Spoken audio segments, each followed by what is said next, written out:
Hello and welcome to class number 67. We do have live class going on in the library right now tonight. Otherwise, we do have our next one on August 12th and 26th. So feel free to put those on your calendar if you wish to. Otherwise, again, you can join us virtually every week. So I'm going to draw a big, large box on my page here, and I'm going to divide it into sections. So I'm just going to kind of do a swooping one, kind of corner to corner, and then maybe another one that sort of shoots out here like an arrow tip, like that. So we're going to do 3 patterns. We're going to fill those in with what we learned today. I'm going to work in this little wedge piece there, and I'm going to just draw the little pattern off on the side, and we're going to just replicate that in that spot. So it's a swirl, and you close the swirl. You're going to draw 3 large petals that are kind of long around the outside. These petals should go all the way around, and then you're going to double them up. So this is exactly the same place that you just drew the first petal. Okay, and then you're just going to add 3 little loops in these little gap areas. You can make it more fancy than that if you want. You can add some decoration to that. You could color in those petal pieces. You can change this however you wish. So I'm just going to use this as a fill for this section here, and I'm going to start up in this corner. So I'm going to draw my first one. It's going to be relatively large. I don't want to go crazy. You can certainly change the size of all of these, so you can have some that are large, some that are small. You can draw a whole bunch of large ones and then draw small ones behind it, however it is that you want yours to work. If you don't want your flowers to touch, that's just fine. You can do something else with the background. So I'm just going to kind of keep it contained in my section here, and I'm going to draw another one right next to it. They should overlap a little bit, so you should have it so it looks like it's going behind the one next to it. Of course, unless you decide that you want to have them all separate and do maybe a black background or something like that in between. More like a fabric print than something like this. So this is what the big section will look like. We're just going to keep working across the entire space.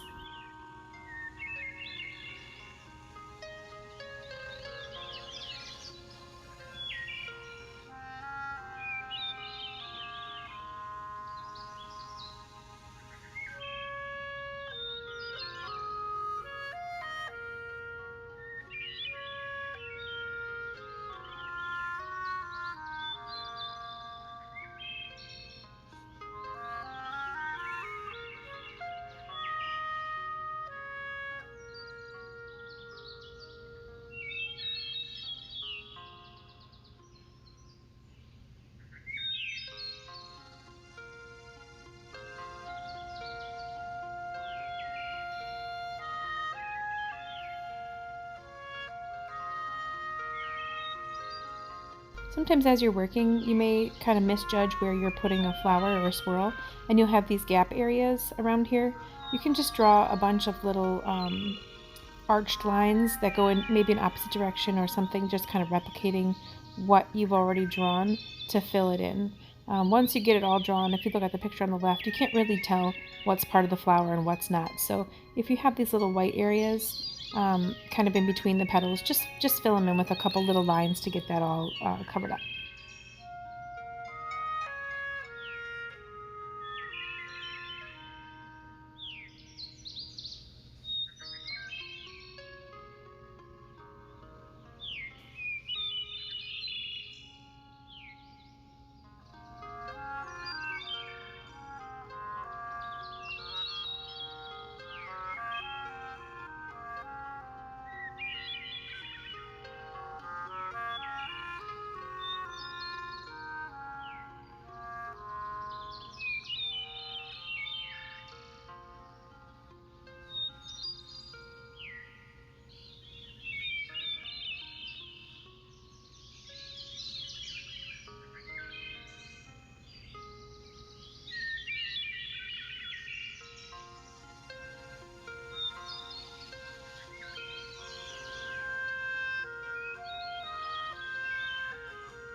Here we go. We have our first little section of our Zentangle filled in.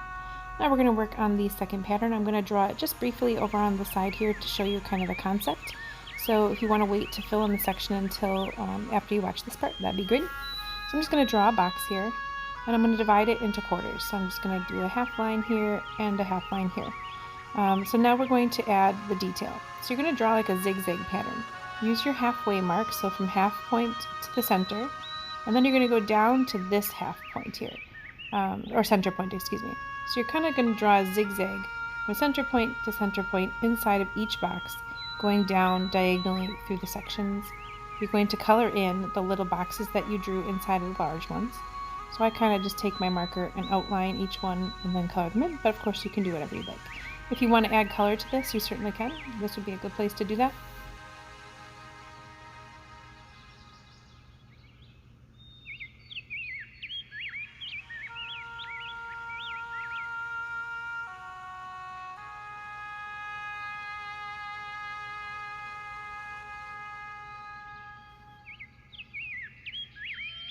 So now that we have this first diagonal done, I'm going to do this box diagonally going the opposite direction. The boxes will be the same. So this is how you figure out what you're supposed to do in the next box. So imagine that there's boxes on the side here. They would have the same pattern as the one diagonally to the left, the lower left. So you can kind of see, actually you'll be able to see it better when I do the big one on the other side. But the zigzag goes diagonal. So imagine that there's one going up here, and then there'd be another one going down here to create that look. To fill in the white section here, I'm going to do some horizontal lines. They're not touching, and they're relatively close. If yours are not completely straight, don't worry about it. As you can see, mine are not. So you're just going to fill it in, this entire white space, with horizontal lines. This is going to be kind of a checkerboard fill-in, so diagonally I'm going to do the same thing in this one. So what you're going to do is you're going to alternate the pattern, whether you work in columns or rows, or if you do all the same direction lines at one time, that's fine. But you can see that the top left corner it has horizontal lines, and then the top right corner will have vertical lines. And you're going to keep alternating that across the row as well as down the column. So now we're going to do the vertical lines in this one here, and then the vertical lines in the top box as well. So this is kind of the general look of it. We're going to draw it big in the section there so you can see what it will look like with a whole bunch of sections or squares.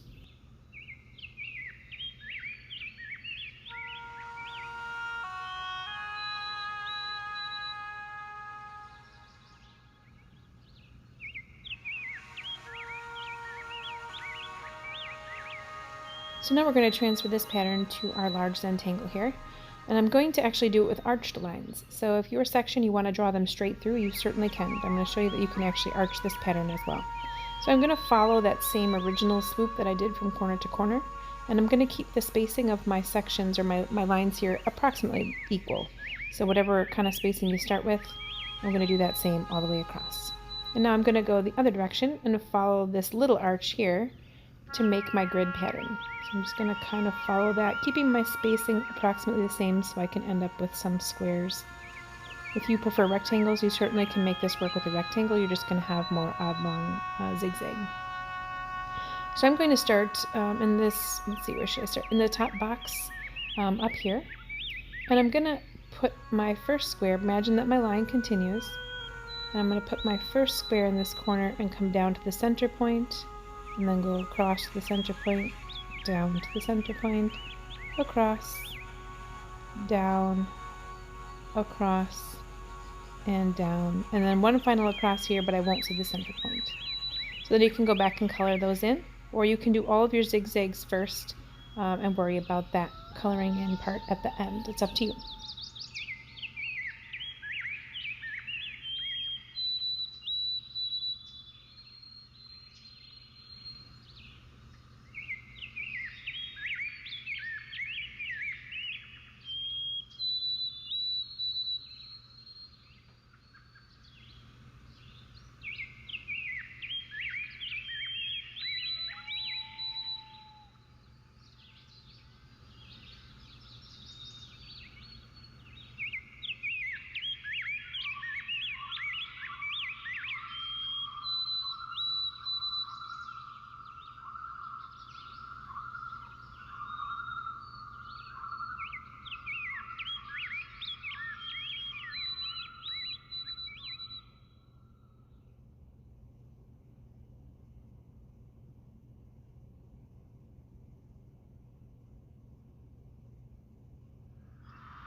I think coloring in actually helps you see what you're supposed to do for the next pattern. So I'm going to take this box here and I'm going to replicate that going diagonally in the other direction so I know where to start. So I'm going to go down to the center point and then work my way back across. So you have to kind of look at the boxes that you've already drawn so that you don't get confused, because it's extremely easy to get confused at where you put the box. So these two here match as well as that one. So there'd be a little box up here, kind of a thing. Maybe just color that in to help me remember exactly what's supposed to go there, or because it's a little piece. So now I'm going to work on the top. So this box here needs to replicate the one, or excuse me, duplicate the one below. So now I'm going to just keep working my way across and then down. And this one should line up with the one I colored, which it does. And then these, you won't see anything in there. And I have one little section up at the top here. I need to go back up that way. So sometimes you have to work a little bit backwards, a little bit odd pattern in order to figure it out so you don't mess it up.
I'm going to switch back to my thin pen here, and now I'm going to add my alternating lines. So I'm just going to pick a box. Doesn't matter which one you start in at all. It really doesn't matter.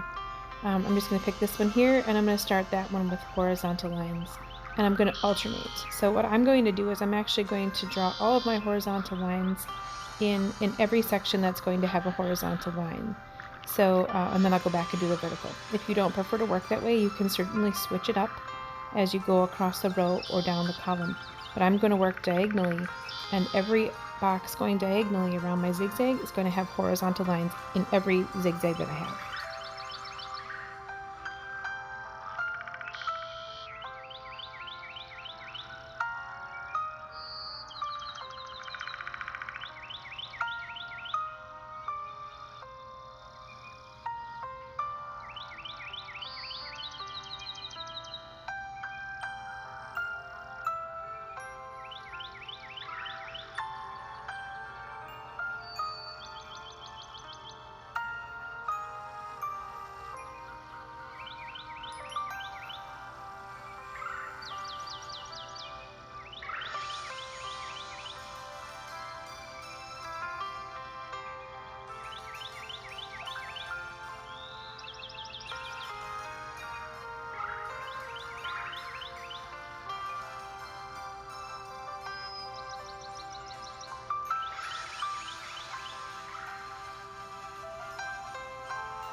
I'm going to turn my paper slightly here, and I'm going to fill in the vertical lines, but I'm still going to draw them horizontally as far as my brain goes.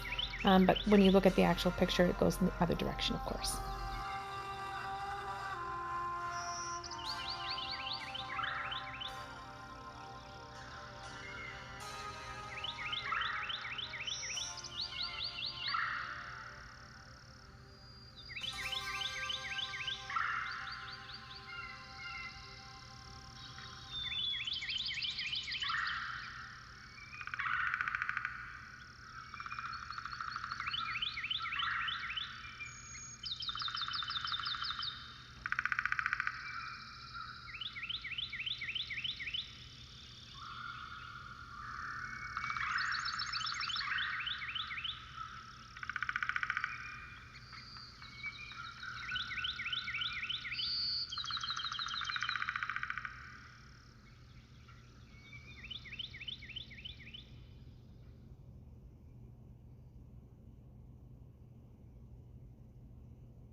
So just like that. So you can see that you can make this pattern straight, or you can make it arched to fit whatever space or section you have. Now we're going to work in our last box, but I'm going to draw it just on the side here to show you the concept. So you're going to draw 2 sets of double lines the double lines should be close to each other. The gap in between should be a little bit larger. I'm drawing this one very large so you can see it. You don't have to make the gap that big. Now we're going to draw these triangle sections. It's hard to see on the video or on the side there because the lines kind of all blend together. But you're going to make a triangle using double sets of lines. And there should be a small gap at the top. So you draw your double line, you move over just a smidge, and do the triangle the other direction. And you're just going to keep zigzagging like that across your space. Now you're going to fill it with a triangular swirl. I'm going to start on the right. These should not touch any other line. So you're just going to keep in straight lines, as straight as you can, just swirling into the center. I started on the right here, so now at the bottom, I'm going to come up from the right on this side.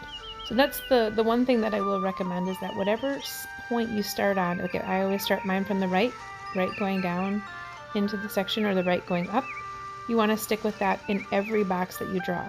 Whether you're drawing this piece here, or when we get into the actual design and you have a second row, you want to keep it all coming from the same direction. And the bottom line where you originally start, the point where you originally start should be on the top of the bottom line. So you start on the line, go up, and then you do your swirl in there. This one you won't see, but I'm just going to draw my little lines there. So we're going to dress it up and do a lot of different things to it when we get onto the Zentangle here. So I'm going to start by drawing my double line on this original swooped line, and then I'll go through and divide the section with additional arched lines as well.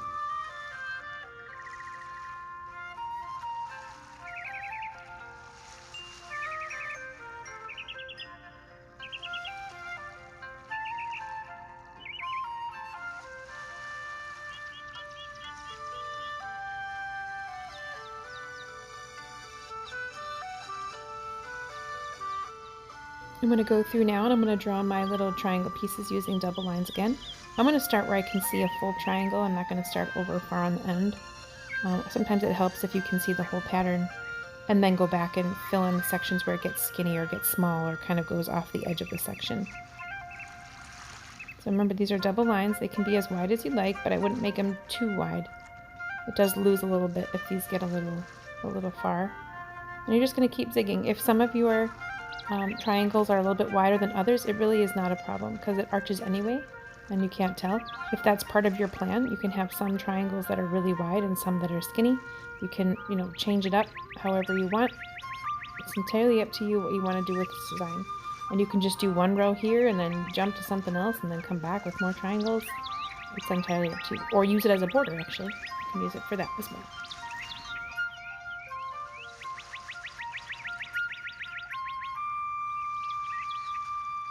I'm going to draw my second line, but I'm gonna go the reverse of what I did. I'm going to line up my double lines from the point of the previous line. So you can see that it's going to make it opposite of what was above. You don't have to do this, but it does look really neat. If you kind of look on the left, it kind of gives it more of a intentional tribal pattern, I guess. So it's up to you if you want to try that, or if you want to just have yours kind of zig and zag in different directions. It's whatever's fine.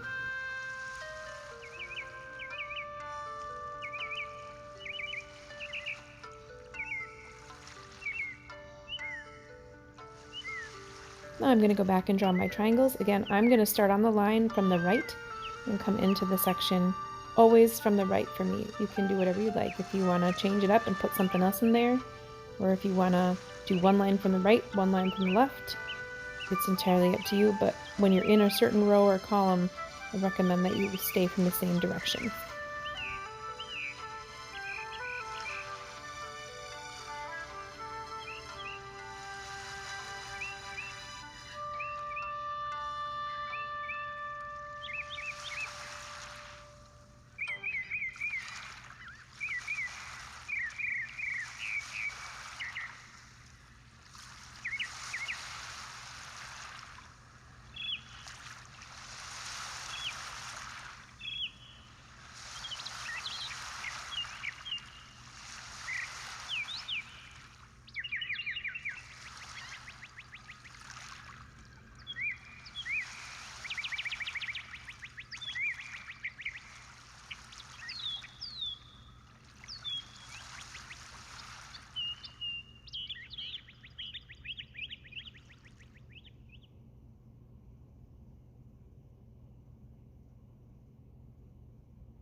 Now I'm going to go ahead and embellish this a little bit. Looks a little boring at this point.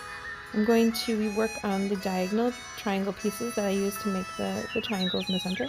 But I'm going to add a little glare line. So this one you won't see too much of it, but what you're going to do is, if you want to do that part, is color in the top half here, stop a little bit above midsection, jump a little bit, and then color in the bottom. So you're just basically leaving a space. You're just jumping just a smidge to kind of give it that shiny look where it looks like the light source is kind of lighting up that section. And then you just color in the bottom. This is completely optional, of course. You can change the design to be whatever you'd like. You could add color or do anything else fun with the design that you want. But as you can see, as I'm only done just this little bit, it adds a lot of interest to have that dark line go through the design. So you definitely need something.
So now I'm going to add something to the arch lines that I drew originally, like the double set of lines. I'm just going to do a bunch of circles here. They touch each other, they only go from line to line. You can do whatever you want in here. If you just want to make them solid black, or if you want to add a different color, you could leave a wider gap and do another pattern in between there. So it's up to you what you want to do with the design. I'm just going to finish it off with some circles.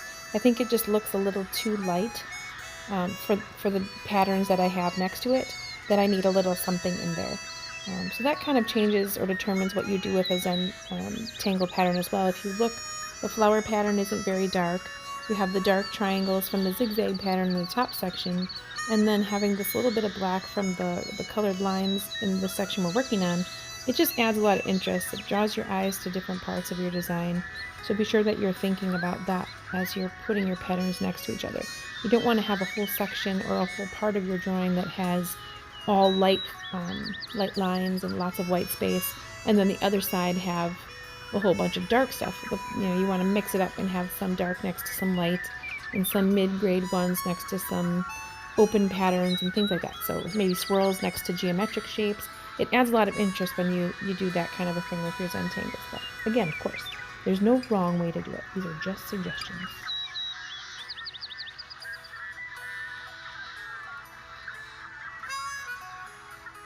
Alright, there we go. And you just created your own Zentangle pattern here. So you could do this over and over and over again. Just work with 3 different patterns. Just kind of do whatever it is that you'd like. I hope that you enjoyed the designs for today. I hope I see you in the library if you can join us on August 12th or 26th. If not, I'll be here again virtually next week and the week after and the week after, as long as you let me draw. Thanks for joining me. Have a great day and stay safe. Bye-bye.